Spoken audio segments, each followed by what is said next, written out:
Alright everyone, Gigabeef here. So today I wanted to record some more of a freestyle video to celebrate the creation of the Hideout.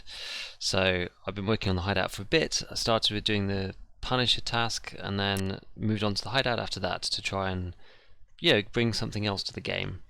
I just wanted to give you guys a quick preview as to how I actually manage the Hideout day to day as a player who plays typically in the evening and normally once a day, and how I kind of loop through and make money out of the Hideout from getting fully upgraded. So first things first, let's look at the scav case. So I think this thing, I'm pretty much just using the 6k ruble option every time. There's a whole bunch of different things that you can give to the scavs. I've been looking on the Reddit, there doesn't really seem to be any kind of consensus over exactly what is the best.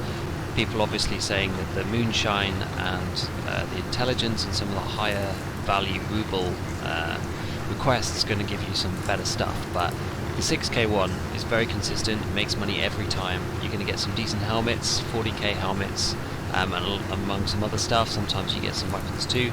I've had 100k kits in total out of this, so I just slap on the 6k, you know it's going to make you money, don't worry too much about it, just leave it at that. And the next one that's super easy, if you go into the Bitcoin farm, this is the guy that was the final upgrade for me. I upgraded to Bitcoin farm level 3 this morning, which is very nice, and that was the piece that took the longest. Now, I have read that if you are a player that only plays once a day, then if you actually get to 50 graphics cards within the Bitcoin farm, it's not necessarily the most efficient thing, because you'll get capped out on your 3 Bitcoins, and so you can only hold 3 in there at any one time, and so if you're going over that, it's effectively a waste, because you're using fuel in your generator and your Bitcoin farm is running really for no reason. But we'll see anyway. I mean, I've got 30 graphics cards in this so far. It's quite noisy, so I can leave, but I've got 30 graphics cards in this thing at the moment, and that seems to be performing quite well for me. Maybe I'll add a couple as and when, just to slightly speed it up, make sure that I do actually get to 3 a day, but we'll kind of see how that goes. The next part is, typically there's like a loop here of nutritional type modules here. So the nutrition unit, normally I'm converting Alyonkas into sugar.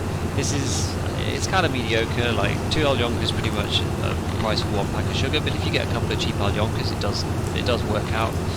Means you don't have to buy everything off the market, which is nice. The water collector really is the money maker in this whole loop.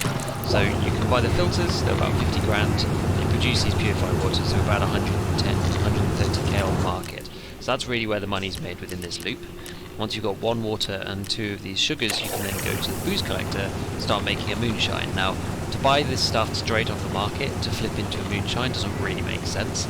I'm pretty much only doing it because you get a very small extra increase and you can sell it as one thing rather than trying to sell a bit of sugar from the Alyonkas and also sell a bit of purified water. The moonshine is actually for trades, and a lot of people are producing it. And so whether I should just be saving this for myself, I'm not sure, but right now I'm selling it. I don't necessarily want to do those trades myself. Sell it on the market. You do make money out of this, so that's fine. And you're bottlenecked by the water. This takes 3 hours. The water takes more like 5. So I'm not making anything right now, but as soon as it's finished in here, I'll move this over into the booze generator and create moonshine to sell. The next thing, I'll go flip over onto the lavatory, which is actually one of the most important trades for me in here, which is this magazine case. So the magazine cases go for quite a lot. It's like 320,000. You can sell them directly to therapists too. So you don't even have to go through the flea market. Now, these pieces, right, 3 screws, 3 bolts, 1 metal cutting scissors. These are typically cheaper at certain times of the day, so I tend to buy a load up at once. There's always bolts and screws going for cheap as people are putting them up, because people find them in raid continuously. So there's never really a shortage of these. The expeditionary fuel tank is really important though, so this thing you can use in the generator. Now if you filter some of these, see, so there's no fuel in this one, but that's okay because you can still use those for this craft. But if you buy one, let's see, let's find one, yeah, so quite a few of them have fuel in them, and typically speaking the ones with fuel go for just the same amount of money as the ones without fuel. So broadly what I'll do is I'll buy 2 of these, because I know I want to do the craft anyway, no matter what, at these prices. This definitely makes sense.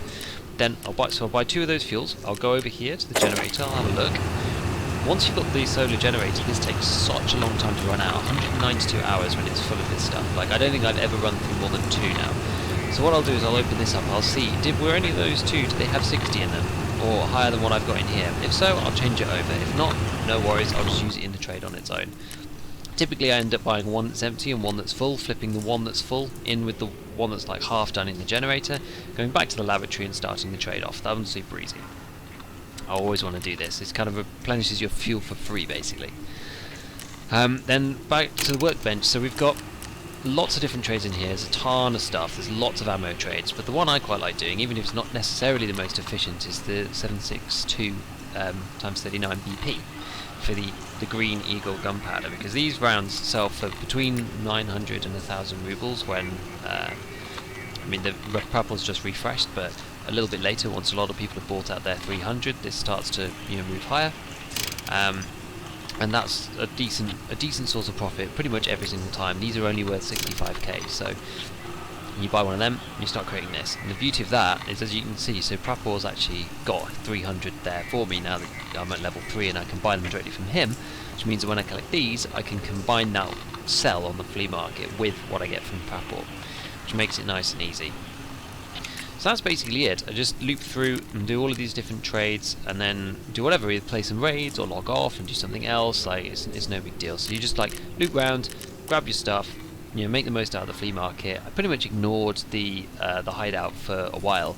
I basically made the shooting range so that I could test weapons. After I made an ADAR with one of the Monstrum 2x scopes on it, and I had the higher gas block on it, and I literally couldn't see through the scope. So after crab walking around the whole of the map on the outside to the exit, only being able to hip fire, I thought, right, it's time to make the shooting range so I can actually see what this stuff looks like without having to go into offline mode before to actually try out the weapons.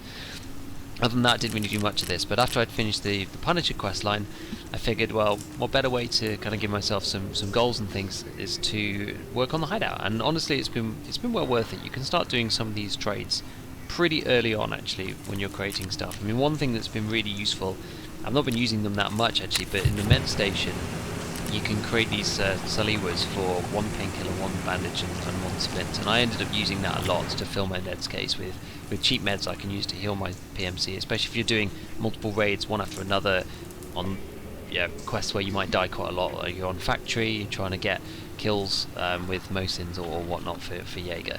But broadly speaking, honestly, the hideout hasn't actually been too bad. I thought it would take a lot longer to do, to be honest, and it has taken me, a couple of weeks to get everything up to speed, but even the Jaeger quests actually haven't been as bad. Like, you can ignore the ones with the tremor headshots. Like, you don't need to do all of that stuff. Some of them are tricky, but you just pick the least worst of the quests. You can get through them. Like, it's not impossible. So I think it's well worth it. But yeah, I just wanted to give you guys like a quick run through of this, and just for me to celebrate the fact that I've actually finally finished all of the modules. Still have some graphics cards to go in the Bitcoin farm, but finished all the modules at least. So yeah, just wanted to give you a run through of that and see where I'm at. So hope you've enjoyed, and see you around.